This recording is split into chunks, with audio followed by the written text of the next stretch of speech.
네, 신천지가 중국 우한에서 지난해 연말까지 예배 모임 등을 가졌다는 보도가 어제 나왔죠. 사우스차이나 모닝포스트의 보도였습니다. 보도를 곰곰이 읽어보면 인터뷰위로 신천지 교인이 한 명 나옵니다. 익명의 28세 여자, 유치원 교사인 이 신천지 교인 왈. 12월 말까지 우한에서 예배를 했고 그 뒤에는 온라인으로 하고 있다. 1월 춘절, 그러니까 우리 설쯤에 대부분의 교인들이 집, 홈으로 돌아갔다. 여기서 말하는 집, 홈이란 신천지 교인들의 중국집을 말하는 것일까요? 아니면 한국 고향집을 말하는 것일까요? 사우스차이나 모닝포스트의 보도에는 이 집이 정확히 중국집인지 한국 고향집인지 가르쳐주지 않고 있습니다. 정부가 신천지 교인들의 명단을 확보했다고 하니까 이건 좀 확인이 필요해 보입니다. 감염 경로에 중요한 단서가 될지도 모르겠습니다. 세상에 이익이 되는 방송 최경영의 경제쇼 출발합니다. 저는 진실탐사 엔터테이너 최경영입니다. 유튜브 오늘도 함께 갑시다.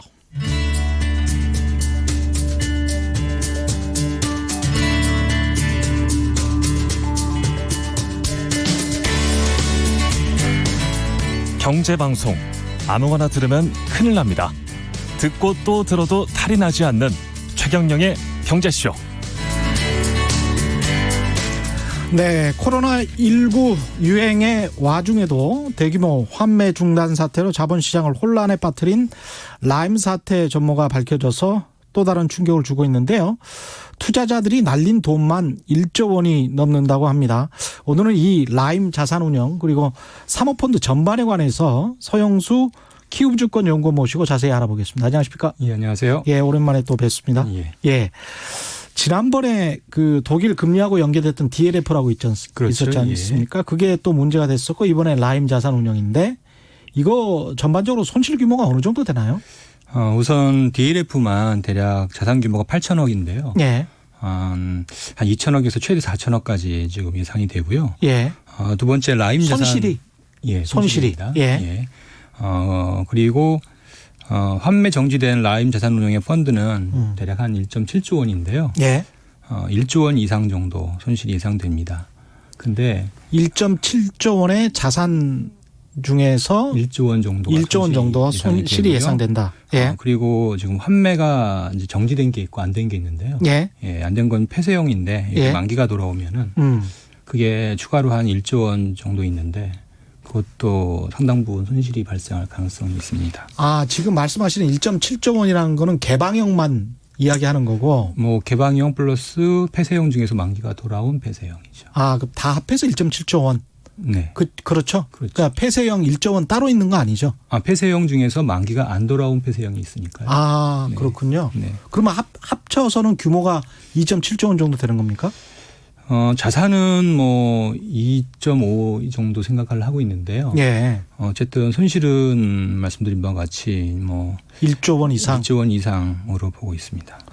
그렇군요. 이 환매라는 거는 이제 내가 이 펀드가 위험할 것 같으니까 아니면 돈이 필요해서 다시 내 돈으로 바꿔주세요. 이게 환매 아닙니까? 그렇죠. 예. 그렇죠. 근데 이제 환매가 정지가 됐다는 거는 못 바꿔주겠다. 그렇죠. 그렇죠. 네. 판 곳에서 은행이나 또는 라임 자산운용에서 못 바꿔주겠다. 이렇게 된 건가요? 그렇죠. 정확히는 예. 이제 운영하는 자산이 대부분 유동성이 떨어지는 자산이다 보니까 환매를 요청을 받았을 때 그걸 현금화해서 그걸 돌려줘야 되는데 예. 돌려줄 경우에는 대규모 손실이 발생하거나 그렇죠. 네, 또는 이제 유동화 자체가 안 되거나 이런 경우에 이제 환매 정지를 하는데 예. 문제는 라임의 경우에는 불법적인 이슈들이 상당 부분 있었던 것으로 보여지고요. 예. 따라서 당연히 그렇게 되니까 이제 환매를 하지 못하게 되는 문제가 발생했죠. 그렇군요. 네. 방금 유동성이 떨어지는 자산을 라임 자산운용펀드가 많이 가지고 있었다 이런 말씀을 하셨는데 유동성이 떨어지는 자산이라는 게 이제 부동산 같은 걸 말씀하시는 건가요? 그렇지. 이제 부동산이 있고요. 네. 그리고 뭐 무역금융펀드라고 예. 네, 이런 것들이 있고요. 예. 그리고 이제 사모펀드 중에 저게 있습니다. 뭐 예를 들어서 메자닌 채권이 들어오셨을 겁니다. 예, 메자닌. 예. 중소기업, 벤처기업의 CB들 있는데요. 예. 이런 것들을 담아서 투자를 한 겁니다. 음. 당연히 이런 목적은 수익률 극대화가 있겠죠. 그렇죠. 아무래도 유동성이 떨어지면 예. 그만큼 투자 수익률은 높아질 텐데 수요자들이 이제 높은 기대 수익률을 요구했을 테고요. 예. 또한 이제 이 상품을 많이 팔기 위해서 하이 리스크 하이 리턴 고위험의 형태로 투자를 한 거고요.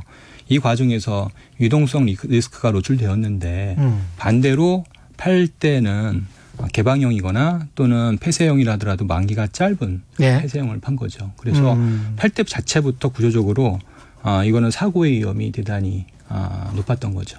개방형이라는 것은 언제든지 사고 팔 수가 있다. 그렇죠. 그렇죠. 폐쇄형이라는 것은 만기가 짧다는 것은 뭐 6개월이나 1년 안에 그렇죠. 내가 돈을 돌려받을 수 있다.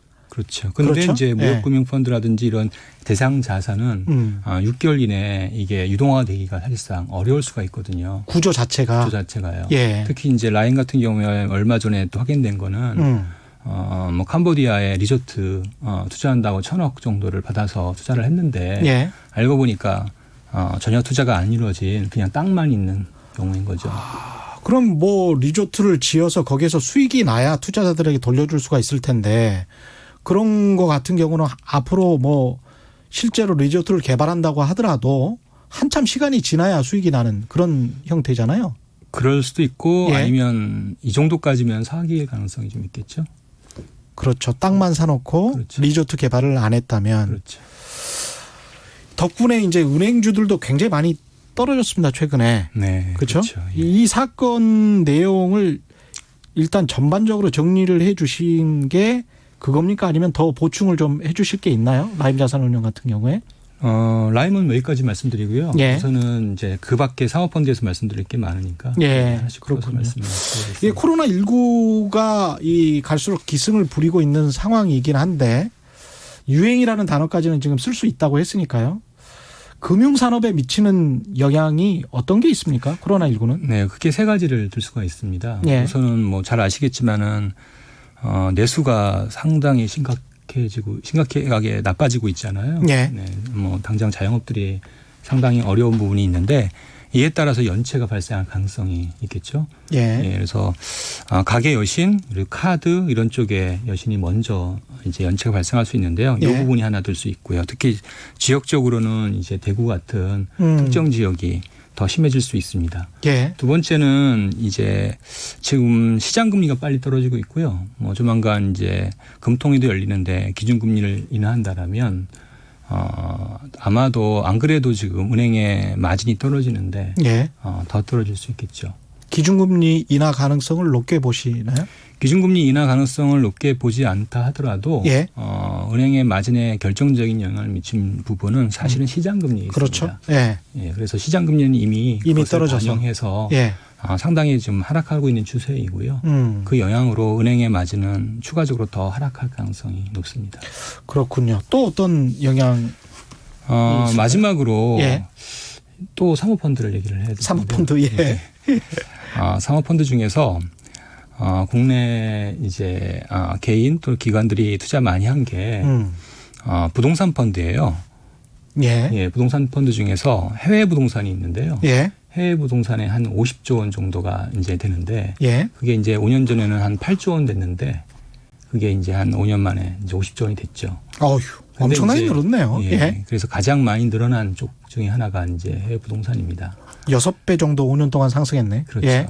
근데 초기에는 이 부동산을 이제 투자할 때 좀 안전한 자산을 투자를 많이 했습니다. 예. 근데 이제 갈수록 경쟁이 있다 보니까 기대 수익률이 높아졌겠죠. 그렇죠. 두 번째 문제가 뭐냐면 최근에 이제 해치 코스트가 많이 올라가게 됩니다. 혹시 좀 넘어가죠 이거는요. 예. 뭐 비용이 많이 늘어났다. 비용이 많이 늘어났다. 네, 그리고 좋은 되고요. 물건 자체가 많이 사라졌을 거 아니에요. 서로 그렇죠. 좋은 해외 부동산을 살려고 하니까 우리뿐만이 아니고 다른 이제 펀드들도 마찬가지일 텐데. 그래서 그렇죠? 해외 부동산이 좀 약간씩 문제가 되고 있는 게 두 가지입니다. 그래서 아무래도 기대 수익률이 높아질 수밖에 없잖아요. 예. 이 높은 기대 수익률을 맞추는 방법은 예. 첫 번째 이 부동산의 초기에 PF에 초기 PF를 투자하는 방법이 있습니다. 그러니까 인허가 연결돼 있는. 그렇게 되면은 그게 수익률이 굉장히 높습니다. 옛날 저축은행이 투자했던. 예. 이런 식으로 할 수가 있고요. 두 번째가 뭐가 하냐면 호텔이 있습니다. 예. 호텔 중에 투자할 때 이제 그거를 선순위와 후순위, 중순위, 후순위 나눠지는데 한국의 경우에는 이제 중순위를 많이 샀습니다. 근데 이제 이게 정상적인 케이스에는 문제가 되지 않는데 이렇게 코로나 때문에 이제 특히 이제 미국 같은 경우에 호텔 보시면 중국 손님들이 대략 전체 한 20% 이상을 차지하고 있는데 예. 이분들이 뭐 거의 지금 안 들어오고 있잖아요. 그렇게 되네요. 네, 그래서 예. 코로나가 저희는 뭐 3개월, 6개월 정도로 마무리될 거라고 보고 있는데 이 관광산업은 1년 이상 과거에 사스 때나 여러 메르스 때도 그렇게 걸렸습니다. 타격을 받을 수 있다. 네, 그게 예. 좀 장기화될 수 있습니다. 그래서 이 호텔 쪽은 상당히 좀 영향을 줄 수 있는데 이 호텔 산업을 2018년 말부터 2019년까지 상당히 많이 좀 투자를 좀 한 것으로 저희가 이제 한국의 사모펀드들이. 그렇죠. 예. 선순위 채권, 중순위, 후순위 채권 말씀하셨는데 이제 선순위 채권이라고 하면 호텔이 만약에 망했을 때 먼저 그 선순위 채권을 가지고 있는 보유자에게 빚을 갚아주고 그렇죠. 그다음에 이제 중순위, 후순위로 넘어가는데 그만큼 이제 중순위, 후순위로 넘어갈수록 그 채권에 관한 그렇죠. 이자율은 높겠죠. 그래서 이제 우리는 중순위 채권에 투자했겠죠. 많이 투자를 했다. 예, 대신 중순위의 컨셉은 아마 이제 후순위가 이제 합쳐진 형태가 되다 보니까 일정 수준의 이제 호텔이 부킹 레이시라고 하는데 예. 이게 부킹률이 이제 일정 수준 이제 하락하게 되면은 이게 이제 손실이 발생하는 또는 이제 이자를 못 받는 이런 형태의 이제 구조가 될 텐데요. 아마 이제 이 부분이 좀 걱정스러운 부분입니다. 어쨌든 중요한 거는 사모펀드를 볼 때 예. 구조상 이제 높은 기대 수익률을 갖고 투자를 했단 말이에요. 예. 고위험 자산인데 그러다 보니까 기대 수익이 높으면 당연히 위험을 어느 정도는 이제 가져갈 수밖에 없는 거죠. 그렇죠. 그러면 그 과정에서 뭐 길게 놓고 보면은 물론 좋은 수익률을 내지만 일정의 펀드는 아마 이제 부실이 발생할 가능성이 있다고 봐야 되는 거죠. 그 과정에서 부실이 발생했을 때 이 손실의 책임을 누가 가지냐에 대한 부분들이 이제 중요한데 예. 여기서 이제 불안전 판매냐 아니냐가 중요한 거죠.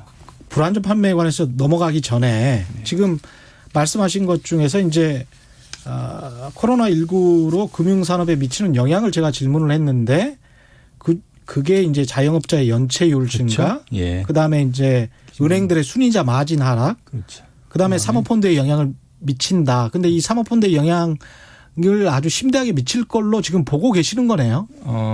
오히려 저희는 이 첫 번째, 두 번째, 특히 첫 번째 이슈는 생각보다 영향을 적게 봅니다. 어차피 정부가 도와주니까. 펀더멘탈의 이슈는 뭐 그렇게 뭐 6개월, 1년 걸린 사안이 아니기 때문에 그렇죠. 단계에 끝날 거고요.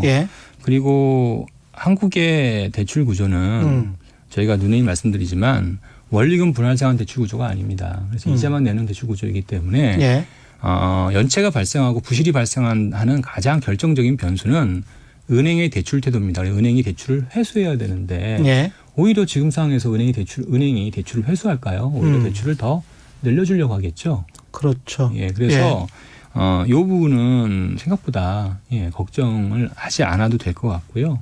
그거보다는 이제 이 이슈로 이제 기준금리가 떨어져서 은행의 마진이 안 그래도 전 세계에서 지금 최저 수준으로 떨어지고 있는데 더 떨어지면은 여러 가지의 이벤트를 은행이 흡수할 능력이 지금 사라지는 게 이게 가장 큰 걱정이고요. 그렇군요. 플러스 지금 말씀드렸지만 지금 라임에서 비롯되는 사모펀드의 이슈들이 조금씩 이 문제가 되고 있는데 이런 것들을 계속 문제를 이제 소화할 수 있겠느냐? 수면 위로 좀 올리는 하나의 이제 이슈가 될 수 있어서 그 부분이 더 고민스러운 부분입니다. 은행들이 예대 마진도 떨어지고 순이자 마진도 하락하는 상황에서 사모펀드에서 큰 게 몇 건씩 터져 버리면 굉장히 힘들어질 수 있다 이런 말씀이신 것 같은데.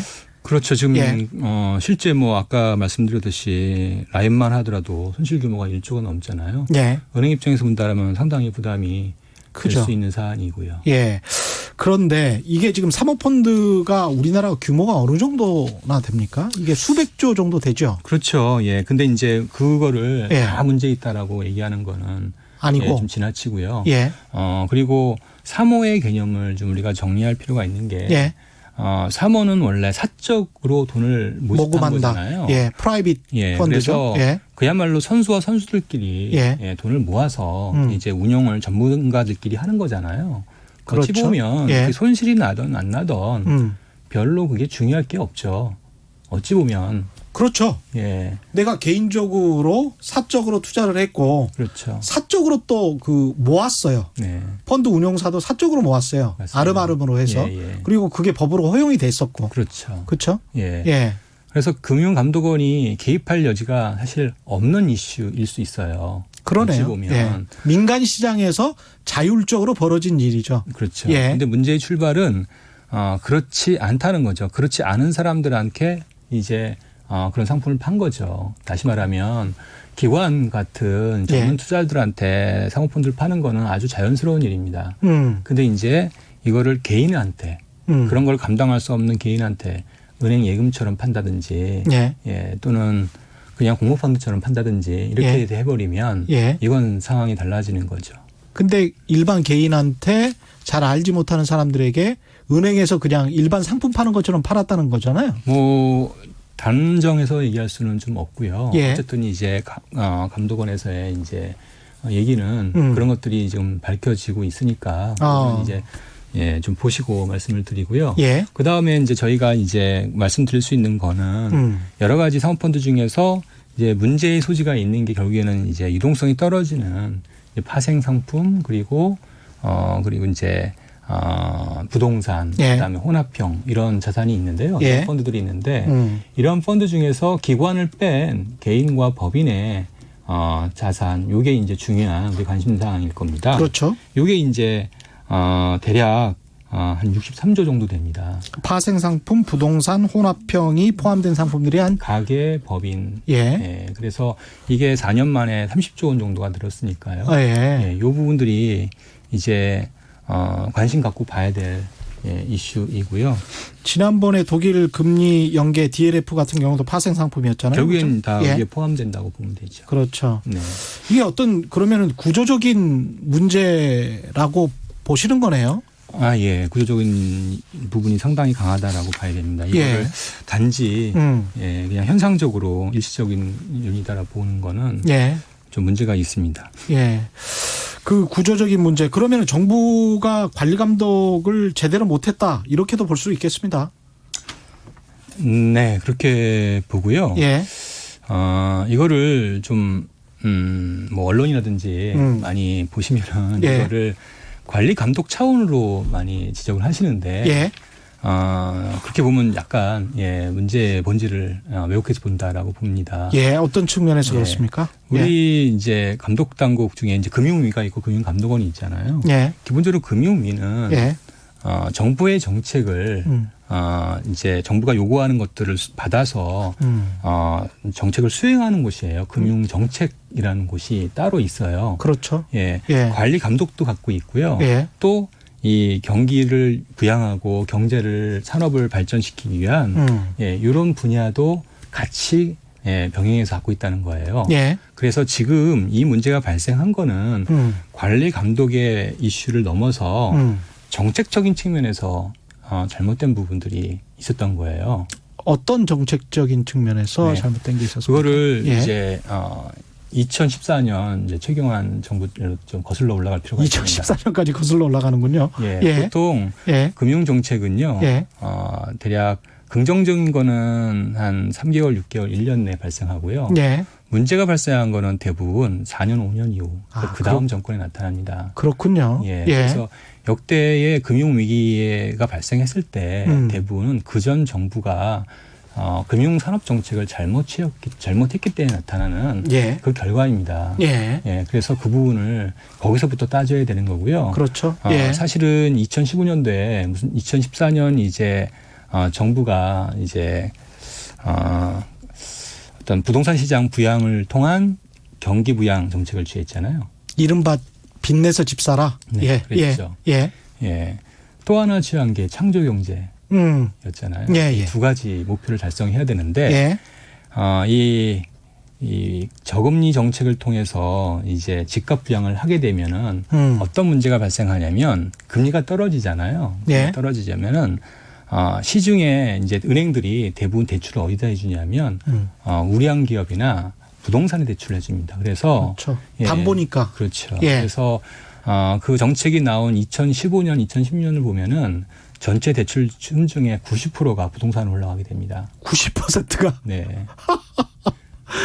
이야. 그럼 어떤 문제가 발생하냐면 15년, 16년, 2년 동안요. 그렇죠. 예. 그럼 어떤 문제가 발생하냐면 예. 중소기업, 벤처기업 이런 데는 돈이 들어갈 수가 없는 거예요. 돈은 많이 풀려 있다는데 이제 돈이 그 사람들은 말라 있는 상황이네요. 그렇죠. 이게 이제 저금리 정책의 폐해 중에 하나입니다. 모든 돈이 90%가 다 부동산으로 가게 됩니다. 뻔히 그리고- 보이는데 누가 예. 투자를 기업이 투자를 하겠습니까? 다 부동산 투자하면은 두 배 오를 수 있는데 그렇죠. 예, 이런 식이 되는 거예요. 그러니까 근데 근데 말씀드렸듯이 창조 경제는 목표는 달성이 될 거 아닙니까? 그렇죠. 그런데 여기에서 이제 공모펀드는 계속 수익률이 나쁘고요. 자본시장은 따라서 자본시장 활성화를 통해서 어쩔 수 없이 벤처기업을 육성을 해야 되는데 예. 그 목표를 달성하려면 무리하게 할 수밖에 없는 거예요. 그게 사모펀드 규제 완화입니다. 그래서 이때 2015년에 사모펀드 규제 완화가 됐던 거예요? 그렇습니다. 예. 그래서 아까 방금 말씀드린 게 그렇죠. 사모펀드는 그야말로 선수들끼리 하는 거라고요. 예. 이 선수들끼리 하는 거를 선수들이 아니라 일반 투자가들도 투자할 수 있게 해준 거죠. 그렇게 된 거구나. 네. 따라서 예. 앞단에서 사모펀드는 누구나 할 수 있게 하지 않고 소비 선수만 할 수 있게 했기 때문에 예. 별달리 규제를 둘 필요가 없었거든요. 사고가 안 나. 왜냐하면 선수와 선수들끼리 만나서 이 사람이 어떤 상품을 내놓는지 이 다른 선수가 이미 알고 있단 말이죠. 그것도 예. 있고요. 예. 그다음에 사고가 나도 예. 양자간에 해결하면 되는 거지. 그러네요. 그거를 금융감독당국에서 정부가 책임져야 할 이유가 없는 거죠. 일종의 이제 B2B라고 할 수 있고. 그렇죠. B2B죠. 예. 이게 2015년도에 규제가 완화되면서 B2C로 넘어온 거네요. B2C 넘어온 겁니다. 예. 결정적인 게 뭐냐면 사모펀드의 투자한도를 5억에서 1억으로 낮춘 거죠. 문턱을 많이 낮췄군요. 예, 1억만 있으면 일반 투자가 사실 1억이면 중산층 정도도 투자할 수 있는 얼마든지 그런. 할 수 있는 거잖아요. 예. 그러니까 중요한 건 사모펀드라는 거는 이게 이제 위험하고 그들만의 리그인 건데 그래서 예. 대신 위험한 대신 수익률이 높잖아요. 그렇죠. 그렇죠? 그럼 거기에 예. 대한 책임도 투자자가 지라는 거예요. 그렇죠. 예. 예. 근데 그런 걸 질 거라고 생각하지 않는 사람들한테 판단하면 이게 이제 문제가 되는 거죠. 질 거라고 생각하지 않는다기보다는 그런 자본주의 교육이나 금융 교육을 전혀 받아본 적이 없는 사람들이잖아요. 거 아닙니까? 대부분의 사람들이. 그렇기도 예. 하고요. 또 경우에 따라서는 예. 그걸 자세히 설명하면은 안 사겠죠. 자세히 설명하면 안 그렇습니다. 예. 예를 들어 DLF를 예. DLF가 어떻게 보면 채권 플러스 이제 옵션을 매도하는 건데 예. 이 믹스된 거를 예. 따로따로 이제 놓고 사겠냐라고 예. 한다라면은 아마 안 샀을 거예요. 많은 사람들이. 그렇죠. 안정지향으로 갈 가능성이 높았겠죠. 예. 그러니까 이제 그 사모펀드의 특성 자체가 이제 고위험인데 이 고위험에 이제 있어서 또 하나 아까 말씀드렸던 공모펀드에서 갖고 있는 부분은 결국에는 이런 펀드의 운용이라든지 여러 가지의 이제 모럴 해저라든지 이런 것들을 법적으로 엄격하게 규제해서 못하도록 막은 거거든요. 예. 근데 사모펀드에게 이 일반인이 투자할 수 있도록 해놓고 그 부분을 열어준 거예요. 그러니까 시작 때부터 문제가 생길 수밖에 없었던 거죠. 거기다가 파는 상품 자체가 상당히 문제가 잉태를 하고 있는 구조적으로 그런 상품을 잘 모르는 일반 투자자들에게 팔았다. 이렇게 말을 할 수가 있나요? 그 상품 구조 자체에 문제가 있었다. 단정적으로 얘기하면 또 우리가 문제 예. 그러니까 예. 그것보다는 예. 우선은 기준을 이거를 이제 투자했을 때 리스크를 받아들일 수 있는 준비가 된 사람한테 팔았냐 안 팔았냐의 이슈이거든요. 예. 이게 근데 이제 1억이라는 투자 한도를 이제 낮추게 되면 이 문제가 자연스럽게 노출이 되는 거죠. 사실 소위 말하는 불안전 판매 이슈가 이제 생길 수밖에 없는 거죠. 이게 사실은 우리가 자본시장 특히 금융시장에 관해서 규제를 풀어라. 규제를 푸는 게 선이다라는 식으로 많이 언론도 이야기를 하고 기업인들도 이야기를 많이 해왔는데 그게 꼭 규제를 푸는 게 선이 아니었군요. 미국의 경우에는 뭐 특히 도드 프랭크법 도입 이후에 예. 은행 산업의 규제가 굉장히 많아졌어요. 근데 그게 결국에는 미국 금융산업 경쟁력 강화에 결정적인 계기가 됐거든요. 그렇군요. 네, 그래서 그거를 그렇게 보면은 안 될 것 같고요. 그거보다는 지금 아까 방금 전에 말씀드렸듯이 정부가 금융산업을 이용해서 정책 목표를 달성하는 하나의 수단으로 이용하게 되면 금융산업이 굉장히 이제 이런 여러 가지의 문제를 안게 되는 거죠.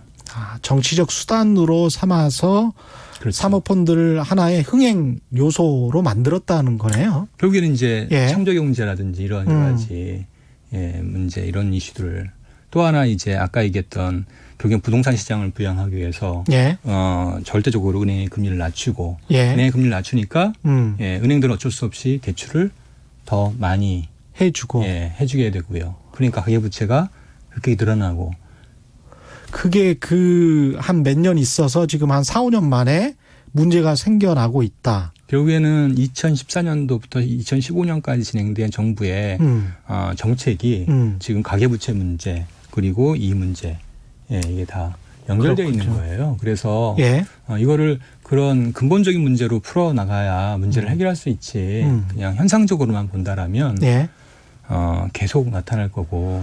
그렇군요. 그 사모펀드 전체 문제, 구조적인 문제는 조금 이따 다시 이야기를 해보도록 하고요. 라임 자산운용 자체 문제나 또는 라임 자산운용의 상품을 판매한 은행의 문제는 없습니까? 자산운용의 문제는 그렇습니다. 그거는 제가 보기에는 이제 운용을 하다 보니까 하이리스크 하이리턴으로 운용을 하다 보니까 손실이 났던 거고 손실이 나다 보니까 이제 이 규제가 없었기 때문에 수익률 조작이 좀 쉬웠던 것 같아요. 수익률 조작? 예, 수익률 조작을 했던 거고 수익률 조작을 한번 하니까 이게 계속 이제 불법적인. 듣다 보니까 거의 폰지 게임인데요. 일단 돈을 모아놓고 수익을 맞추려다 보니까 그래서 근데 수익은 실제로는 안 나. 그렇죠. 돌려줄 사람들은 돌려주다가 환매를 더 이상 못할 상태가 되니까 환매 중단을 하게 되고 나중에 회계장부를 까보니까 이게 사실은 구조적으로 문제가 있었다. 이런 말씀을 지금 하시는 거네요. 그렇죠. 이제 라임 이슈는 그렇고요. 또 두 번째 이제 은행의 이슈인데요. 아까 말씀드렸듯이 2014년부터 이제 2016년까지 이제 계속 이제 금리를 낮췄잖아요. 은행의 수익성이 낮아지니까 이제 수수료를 이제 관심을 안 가질 수가 없었던 거죠. 그래서 이제 수수료 늘리기를 해야 되는데 그러려고 하니까 이제 그러려고 하면은 이제 KPI라고 합니다. 그래서 이제 은행에서 이제 그 어떤 그 평가 지표를 평가 지표를 바꿔서 은행원들 평가 지표. 그렇죠. 은행에 이제 펀드를 많이 팔아라 이렇게 이제 위쪽에서 내려온 거죠. 펀드를 많이 파는 그 은행 직원에게 고가를 높여주고. 그렇죠. 또 아무래도 이제 사모펀드가 수수료가 많으니까 지점의 평가도 이제 수수료가 많이 잡히니까 많이 이제 보상도 갈 수 있을 거고요. 그게 다시 완전히 부메랑이 돼서 돌아온 거네요. 이제 그러니까 이제 은행 입장에서는 뭐 적극적으로 팔 수밖에 없었던 거죠. 또 하나 이거를 어떻게 해야 하냐면은 시스템적으로 그 위험을 금융이라는 게 자금을 중개하는 비즈니스예요. 그렇죠. 이 중개 비용을 가장 줄이는 방법은 최대한 이 중간에 이렇게 중개자를 줄이는 거예요. 그렇죠. 수수료를 덜 떼먹을 수 있죠. 그걸 집중금융시장이라고 하죠. 그런데 이렇게 줄이게 되면 어떤 문제가 발생하냐면은 리스크를 이제 돈을 빌려주는 사람이 다 지게 되는 거예요. 그렇죠. 그렇게 되겠습니다. 그렇게 예. 되면은 상대방이 리스크가 있게 된다라면 가급적인 대출을 안 하는 현상들이 나타나요. 그래서 이거를 대출을 많이 늘리는 방법은 뭐냐면요. 이거를 이제 자산 관리와 일종의 위험 관리와 운용 이 대출을 분리하는 겁니다. 영업을 분리하는 겁니다. 예. 예, 영업을 분리해서 영업한 사람들은 영업만 시키는 거죠. 뒤쪽에 관리는 다른 사람이 하게 되는 거고요. 그러면 이 대출이 많이 늘어날 수가 있는 겁니다. 예. 마찬가지로 이 상품도 사모펀드도 자사에서 리스크를 지고 만드는 게 아니라 예. 외부에서 갖고 오는 거죠. 그렇습니다. 그러면 예. 은행 입장에서는 뭐 리스크는 저쪽에 있다고 보는 거죠. 그러니까 핑계를 댈 수가 있는 거예요. 라임 자산 운용이라는 곳에서 상품을 만들었기 때문에 그렇죠. 예. 원 제조 업체인 라임 자산 운용에 상품의 결함이 있는 것이다라고 은행은 우길 수가 있겠네요. 그렇죠. 예. 이런 구조적인 문제가 있는 거예요. 그래서 미국의 이제 경우에는 도드 프랭크법에서 예. 이거를 규제를 한 거예요. 그래서 그렇군요. 예, 예. 이런 상품을 팔려면 은행이 기본적으로 5% 이상은 자사의 그 고유 계정으로 이 상품을 갖고 있어야 되는 거예요. 그래서 그 리스크를 자기 스스로 분석할 수 있도록 해줘야 되는데 예. 이게 남의 상품이다 보니까 이제 은행 입장에서도 이렇게 아주 깊은 관심을 안 갖게 되는 이런 구조적인 문제를 안게 나는 되죠. 팔고 수수료만 떼가면 된다. 예. 그 이런 일종의 이제 거예요. 도덕적 해이가 발생을 할 수밖에 없는. 그렇죠. 예. 그러니까 참 안타까운 건 뭐냐면 2008년 금융위기 발생했어요. 예. 그래서 많은 나라의 이제 정부가 이런 리스크를 없애기 위해서 여러 가지 법을 마련해서 예. 구조적으로 이제 이것들을 차단할 수 있는 이제 장치를 마련했는데 우리나라만 2014년, 15년 이때 거꾸로 간 거죠. 지금 우리 은행들이 이런 이상한 리스크 관리 시스템을 가지고 있습니까? 그게 이제 계속 연장선상에 있는 거예요. 아직도? 예. 그러니까 제가 이제 여기 와서 이 말씀을 드리는 거는 이건 예. 끊어야 되는 부분인데요. 예. 예. 이 부분 본질적인 거를 얘기 안 드리면 아마 앞으로도 계속 그럴 겁니다. 그렇겠습니다. 그러면은 앞으로는 어떻게 해야 되나요? 은행들 입장에서는? 우선은 이제 금융감독원에서 예. 먼저 조치를 취했습니다. 그래서 미국처럼 우리나라도 이제 금융소비자보호처라는 곳이 있어요. 예. 그래서 그거를 금융감독원 내에서 그 조직이 있는데요. 미국은 별도로 독립기관인데 우리나라는 이제 금융감독원 내에 있는데 예. 이거를 이제 이번에 강화했던 거죠. 그래서 금융소비자보호라는 게 뭐 손님들의 사후에 민원 해결하고 그것도 있지만 그게 예. 메인이 아니라 예. 사전에 이렇게 이제 불안전 판매 소지가 있는 다시 말하면 개인들이 손해를 보거나 피해를 볼 수 있는 가계대출도 마찬가지입니다. 그렇죠. 예, DSR이 과도하게 높은 사람들 이런 사람들을 사전에 대출을 못하도록 차단하는 게 이 소비자 보호처의 역할이거든요. 예. 이거를 이번에 강화했던 거죠.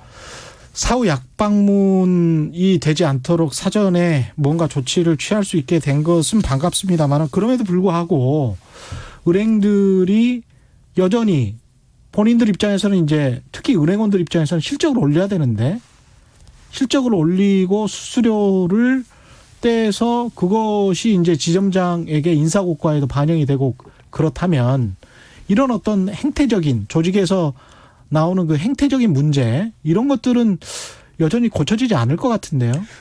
근본적인 정책의 수정이 필요합니다. 아까 말씀드렸지만 지금 금융위원회는 두 가지 목표를 갖고 있어요. 네. 하나는 이제 금융산업을 육성해서 경기를 부양하는 게 하나 있고요.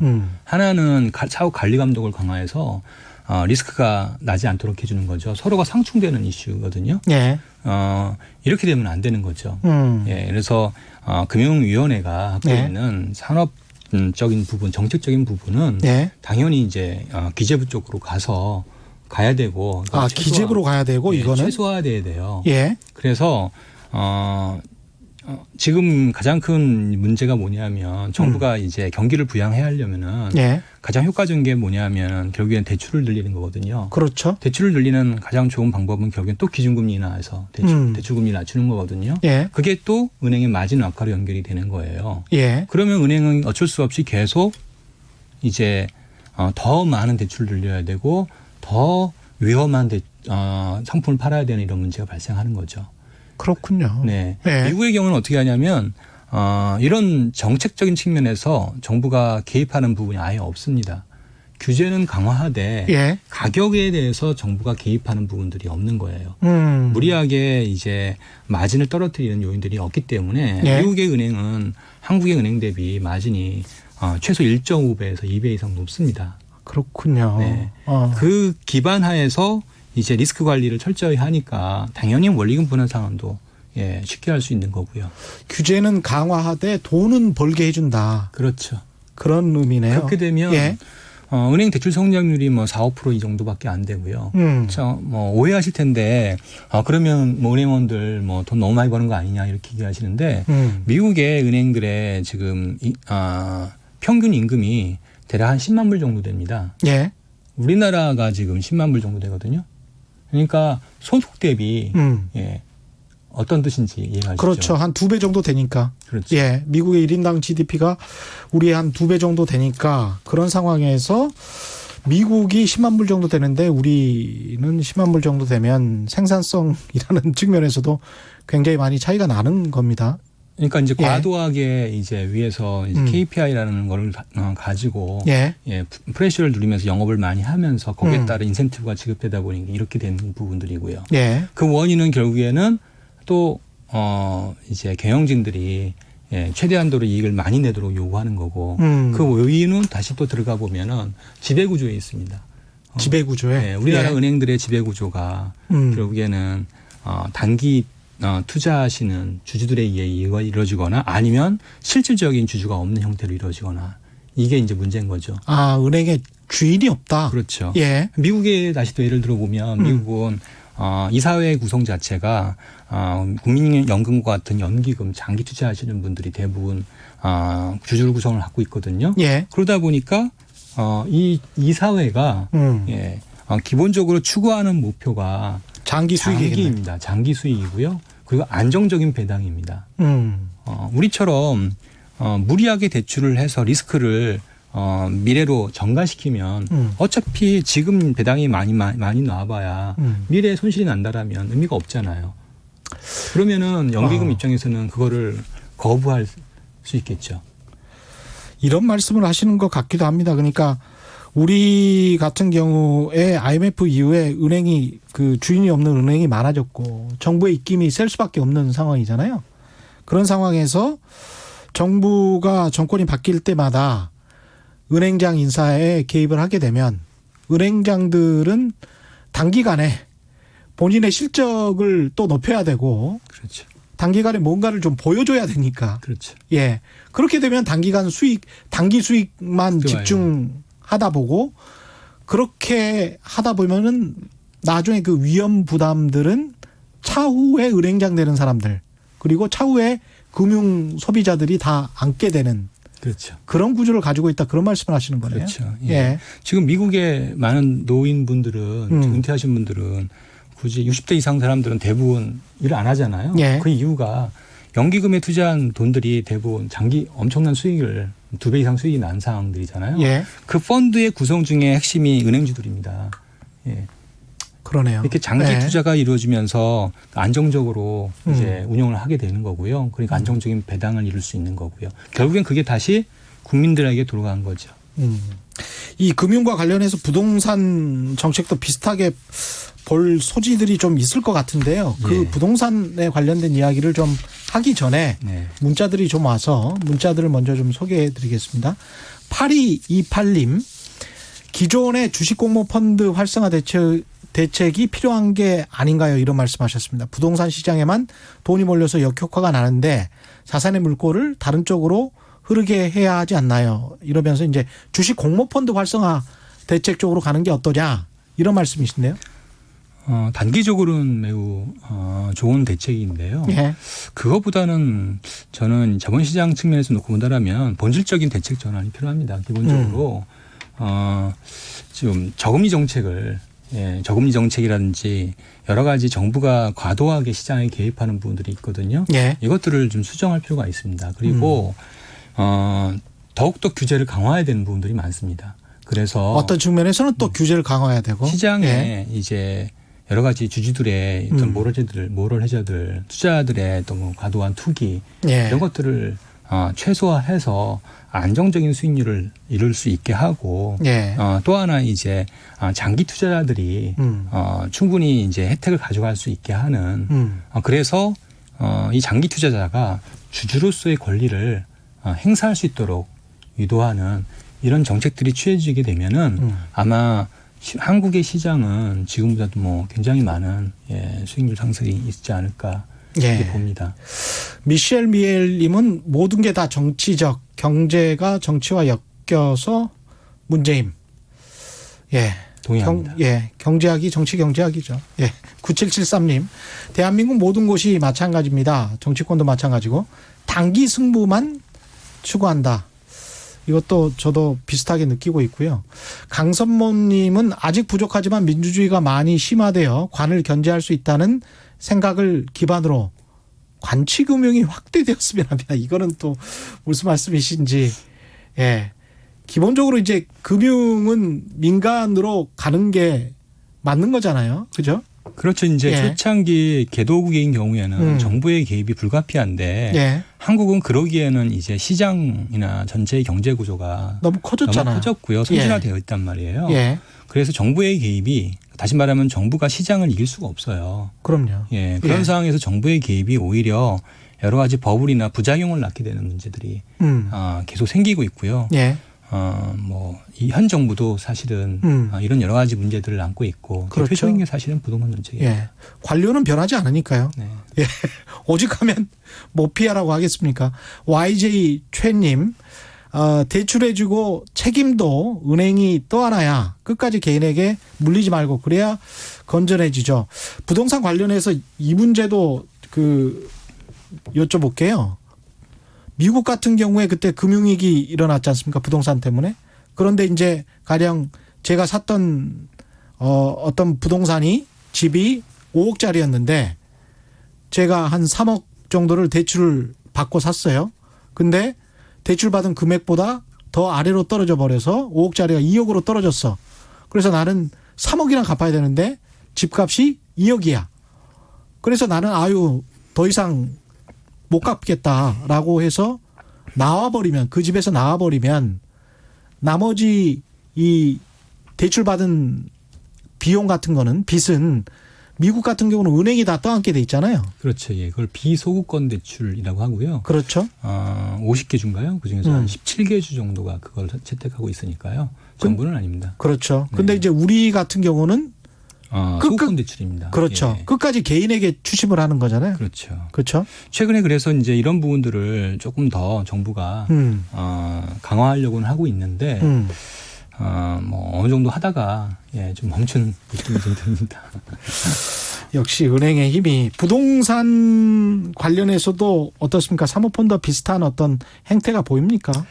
우선은 이제 이렇게 봐야죠. 이제 현 정부 들어서 9.13 대책을 내놨잖아요. 예. 8.2 대책이 처음이니까 초보였을 테고요. 제대로 된 대책이 9.13 대책이었습니다. 9.13 대책 내놓은 다음에 서울의 아파트 가격이 실거래 기준으로 10%씩 받았어요. 아마 지금 상상하지 못하실 겁니다. 그때 경매 낙찰가율이 20%씩 빠졌고요. 거래량이 5분의 1씩 빠진 거예요. 부동산의 종사한 인구가 300만 명이거든요. 그렇게 이야기하죠. 네. 그 숫자는 맞습니까? 근데 300만 명이라는 게? ILO 기준으로 300만 명. 아, 그렇습니까? 그렇군요. 꽤 많습니다. 그렇죠. 정작 목표를 달성했단 말이에요. 집값 떨어뜨렸죠. 그랬더니 이제 이런 문제가 발생하는 겁니다. 결국에는 문제의 이제 출발은 이 집값 하락이 가계부채 구조조정과 같이 진행되어야 되는데 이게 같이 진행되지 않으면서 금융 부실의 우려가 나온 거고요. 두 번째, 정부가 겁을 먹은 거네요. 그러면. 두 번째, 경기가 너무 나쁘다 얘기할 수밖에 없었던 거고요. 더군다나 그때 이제 일본 수출 규제 나오니까 그래서 정책의 수장을 바꾸죠. 어디에서 어디로 바꾼지는 아실 수 있을 텐데 바꾸죠. 중요한 거는 그때 어디로 바뀌었냐면 결국에는 기재부 쪽으로 갔습니다. 수장이.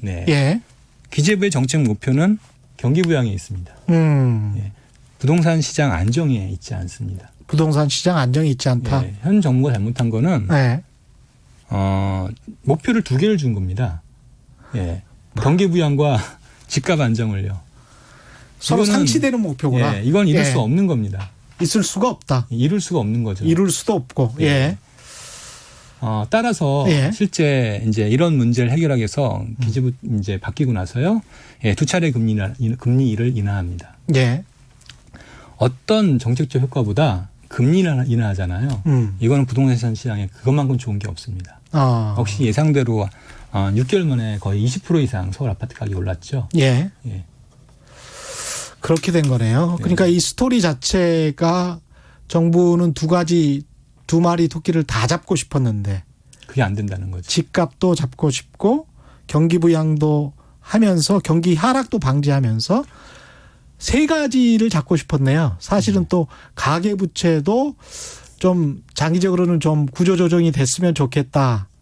이런 생각을 했었던 것 같은데 세 가지 정책 목표를 다 이룰 수는 없다. 그러면 뭐에 우선순위를 둬야 된다고 생각하십니까? 집값을 안정화하려면 예. 제가 보기에는 솔직해야 될 것 같습니다. 솔직해야 된다. 네. 정부가요. 그리고 예. 이 부분에서 경기에 대해서 또는 가계부채 구조를 하게 되면은 거기에 대한 부담이 있을 수밖에 없거든요. 그렇죠. 그거에 대해서 미래 제시를 하고요. 우리는 이렇게 하겠다. 이게 고통이 있을 건데 이거는 재정으로 해결하겠다. 네. 그럼에도 불구하고 이거는 반드시 미래를 위해서 우리 미래 세대를 위해서 반드시 해야 된다라고 얘기를 해야 되는데 그걸 못한 거죠. 방법은 쉽습니다. 미국처럼 미국도 다른 거 없습니다. 미국의 이제 금융 위기 이후에 도드 프랭크법에서 이제 제시한 대책은 딱 두 가지입니다. 예. 예, 원리금 분할 상환. 원리금 분할 상환. 예, 그다음에 DSR 강화. DSR 강화. 예, 이 두 가지만 하면 예. 다른 여러 가지 대책이 필요 없거든요. DSR 강화라는 거는 가계 대출 규제 강화잖아요. 그러니까 예. 소득이 있고요. 예. 소득에서 이제 원금과 이자를 내는 비율이 예. 정확히 44%거든요. 예. 44%에는 관리비까지 포함되고 세금까지 포함되는 겁니다. 그래요? 예, 그래서 예. 44% 이내에 예. 들어야 되는 겁니다. 총 부채를 관리 강화하는 건데. 예, 이렇게 되면 예. 뭐 버블이 생기고 부실이 생길 일이 없는 없죠. 거죠. 그걸 넘는 거를 우리는 약탈적 대출이라고 이제 정의하는데요. 예. 예. 거기서도 이제 마찬가지 그렇게 정의를 해서 그런 대출은 못 나가게 막는 거죠. 그러면 예. 대출은 자연스럽게 나가기가 어렵고 과도하게 이제 집을 투자하신 분들은 대출이 회수가 될 수밖에 없는 거죠. 근데 이 문제가 나올 때마다 정말 저는 궁금한 게 네. 원리금 분할 상환을 하면 기존에 이자만 내던 사람이 한 20만 원 냈다가 한 달에 내가 갑자기 100만 원을 내야 돼요. 근데 내 월 평균 소득이 300만 원이었다. 그런데 100만 원을 내고 나면 200만 원을 가지고 가처분 소득으로 뭘 쓸 수 있겠습니까? 그렇게 되면 소비가 굉장히 나빠질 거고 그게 다시 경기를 악순환에 빠뜨리게 할 텐데 과연 어떤 정부가 원리금 분할 상환을 지금 당장 모든 가게에 실시하자 이렇게 할 수 있을까요? 그거는 단계적으로 점진적으로 하면 되죠. 단계적으로 점진적으로. 중요한 거는 이거를 하냐의 여부인데 모두가 이제 지금 경기는 좋아야 된다, 살려야 된다. 예. 이게 제일 우선순위가 정책의 우선순위 여기 있으니 그렇죠. 이런 것들을 못 하는 거죠. 아까 우리가 자꾸 이야기했던 단기의 승부를 보려고 하는 그런 습성 때문에 예. 그렇죠. 지금 예. 말씀하시는 것처럼 예. 결국엔 또다시 정책 목표가 두 가지인 거죠. 예. 경기 부양과 부동산 안정. 예. 결국엔 달성하기 어려운 목표를 두 가지를 갖고 예. 끙끙대고 있는 겁니다. 그러니까 욕을 먹을 수밖에 없는 거고요. 거기다 2년에 한 번씩 선거는 또 돌아옵니다. 돌아오고요. 총선도 돌아오고 네. 대통령 선거도 돌아오고 뭐 이렇기 때문에 그래서 결국은 그래서 그걸 누굴 비난하자는 겁니까? 라는 예. 생각이 좀 많이 들어요. 그러네요. 예. 이게 모든 국민이 다 공모하고 있는 건지도 모르겠습니다. 예, 오늘 말씀 여기까지 듣고요. 지금까지 서영수 키움증권 연구원과 함께했습니다. 고맙습니다. 감사합니다. 예, 저희가 준비한 최경영의 경제쇼 여기까지였고요. 내일 4시 5분에 다시 찾아뵙겠습니다. 저는 KBS 최경영 기자였습니다. 지금까지 세상에 이익이 되는 방송 최경영의 경제쇼였습니다. 안녕.